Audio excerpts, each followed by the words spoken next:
குண்டு போயிட்டு ஃபிட்டு பையன் சேலஞ்சில் இன்னைக்கு ஒரு நடைபயிற்சி விலாக் 4 மணிக்கு எந்திரிச்சிட்டு காலை கடன்களை எல்லாத்தையும் செலுத்திட்டு கமெண்ட்ல நிறைய பேர் இந்த பிரஷை மாத்திருங்கன்னு சொல்லிட்டே இருக்கீங்க. இன்னைக்கு அதுக்கான வேலையை பார்த்து விட்டுறேன். அப்புறம் எனர்ஜிக்கு பூண்டு உரிக்கிற மாதிரி 4 பாதாம் முறிச்சு சாப்பிட்டு நேற்று ஆஃபீஸ் போறப்ப பேக்லேயே சாம்பார்லாம் கொட்டி நினைச்சு போட்டிருந்தேன். இன்னும் காயவே இல்லை. சரி என்ன பண்றதுன்னு யோசிச்சுட்டே இருந்தேன். 3 நாளைக்கு முன்னாடி வேலைக்கு போறதுக்காக என் தம்பி புது பேக் வாங்கியிருந்தான். நல்லா இருக்கடா அண்ணன் எடுத்துக்கிட்டேன்னு சொல்லி எடுத்துக்கிட்டேன். தேவையான உபகரணங்கள் எல்லாத்தையும் பேக் பண்ணிட்டு நம்ம எங்கேயாச்சும் போறோம்னா தலசி விட்டு போனா ஒரு கான்ஃபிடென்ட் வரும் பாருங்களேன். லேஸ் கட்டாம ஷூ போடலாம்னு நினைச்சா இது என்ன குழந்தை காலா ஆனக்கால் மாதிரி வச்சுட்டு இதெல்லாம் நமக்கு தேவையா? ஒரு வழியே ஷூவை போட்டு முடிச்சுட்டு வாக்கிங் கிளம்பிட்டேன். நம்ம நாய் நண்பர் வர அயர்ந்து தூங்கிட்டு இருக்காரு. ஜூலி நான் வந்தா இப்ப நீ காலி. இந்த தண்டவாளத்தில் அப்படியே நடந்து போயிட்டே இருந்தீங்கன்னா ஊட்டி வந்துடும்.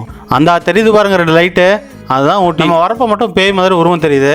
நல்ல வேலை கால் இருக்கு. இந்த மரத்தை பாத்தீங்களா? தமிழ் அம்மன் படங்கள்ல இந்த கிராபிக்ஸ்ல மரம் எந்திரிச்சு ஆடும் இல்ல, அதே மாதிரி இருக்கு. கான்பிடண்டா வாரண தலையை கையை வச்சு களைச்சு விட்டுட்டேன். இந்த பிரிட்ஜ் தான் எங்க ஊரோட அன்அபிஷியலான எல்லை. இந்த ஆறு பாத்தீங்களா? பாலத்துல இருந்து 49 அடி இருக்கும். ஆனா தண்ணி ஃபுல்லா ஓப்பன் பண்ணி விட்டா கைவிட்டா இங்கிருந்து தண்ணி எடுக்கலாம். ஒரு சிறிய உண்மைக்காக சொன்னேன். இந்த பாலத்துல ஏதாவது வெஹிக்கிள்ஸ் போனா போதும், பிரிட்ஜ் தில்லானா திவ்யநாதன் மாதிரி டான்ஸ் ஆடும். இங்கே வாருங்களேன், நம்மளை பார்த்ததும் ஓடி ஒளிஞ்சிட்டாங்க. பாஸ் போட்டோ எடுக்கிறாரா? பாஸ் அப்படியே இந்த ஜெமினி ட்ரெண்ட் எடிட் பண்ணி தரீங்களா? இளந்தாரிஸ் வண்டி எடுத்துட்டு வீக்கெண்ட் ரைடு கிளம்பிட்டாங்க. பீடி கட்டு மாதிரி எவ்வளோ வரை கட்டையை அடிக்க வச்சுட்டு போறாங்களே. ஃபைனல் டெஸ்டினேஷன் பரிதாபங்க. வண்டி பஞ்சர் ஆனால் பஞ்சர் போட்டு தர இடம் இருக்கு. அதே மாதிரி நம்ம வாழ்க்கை பஞ்சர் ஆனாலும் பஞ்சர் போட்டு தர இடம் இருந்தால் நல்லா இருக்கும்ல. இதோ இந்த பிளாக் தண்டர் எங்க ஊரில் தாங்க இருக்கு. ஸ்கூல் படிக்கிறப்ப இங்க பலூன் எடுத்து கொடுக்குற வேலைக்கு வருவேன். அப்பெல்லாம் நல்லா இருக்கும். அப்புறம் குரங்கு கொஞ்சம் வேற ஒரு அட்டகாசம் பண்ணிட்டு இருந்தாங்க. ரோட்ல விளையாட பையனை அடிச்சுட்டு இருப்பாரு அம்மா மாதிரி. குட்டி தூக்கிட்டு போதா அம்மா குரங்கு. ஒரு வழியாக நம்ம 6 கிலோமீட்டர் நடந்து வந்தாச்சு. ஒரு ரெஸ்ட்டை போடணும்னு போட்டுட்டு அப்படியே படுத்துட்டேன். பார்த்தா பக்கத்தில் 10 அடி பள்ளம். விழுந்தா என்ன ஆகிருக்கும்? தர்சாகிருக்கும். அப்புறம் போகிற வழியில் ஒரு பொட்டு கடையில் ப்ரஷ் வாங்கலான்னு போனால் ஒரே தீனியாக அடுக்கி வச்சிருக்காங்க.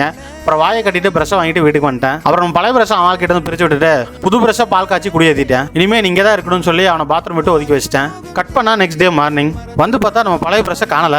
எனக்கு நெஞ்சே பகீர்னு ஆயிடுச்சு. அவனை வேற தூக்கி போட்டோன்னு ஃபீல் ஆகிட்டேன். படையப்பால வர சிவாஜி மாதிரி ஓடி போய் கடைசியாக ஒரே டைம் ஒன்று வச்சு பல்ல வளைக்கிறேன்னு சொல்லி அவனை பேபி போட தூக்கிட்டு வந்துட்டேன். அப்புறம் அவனுக்கு செய்ய வேண்டிய மரியாதை எல்லாம் செஞ்சுட்டு கடைசியாக ஒரு டைம் ஒன்று வச்சு பல்ல வளைக்கிறேன்னு சொல்லி விளக்கிட்டு அவனை பட்டும் போடாம தொட்டும் தொடாம பத்திரமா புது வீட்டுக்கு ஷூட் பண்ணிட்டேன். என்னன்னு தெரியல, நான் டெய்லி யூஸ் பண்ற ப்ராடக்ட்ஸ் அதுங்களுக்கு உயிரே இல்லைனாலும் அது கூட ஒரு கனெக்ட் இருக்கு.